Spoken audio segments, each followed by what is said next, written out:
दुपहरके खाना हमर देखियो मुनगा आलूके सब्जी बनेने छी,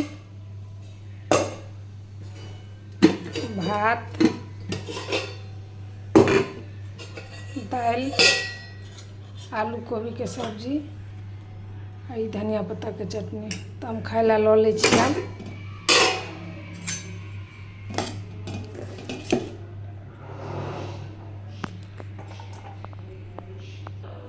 भात लऽ लेलहुँ, आब आलू मुनगा के सब्जी लऽ लै छी। अहाँ किनका किनका मुनगा आलू के सब्जी पसंद अछि कमेंट कऽ कऽ बताबू। हमरा बड़ पसंद अछि आलू मुनगा के सब्जी, बहुत नीक होइ छै।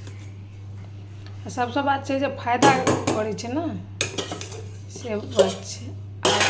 आलू कोबी के सब्जी लऽ लै छी।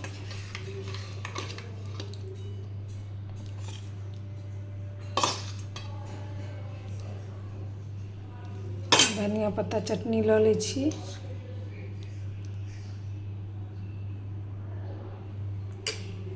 अब दालि लऽ लै छी।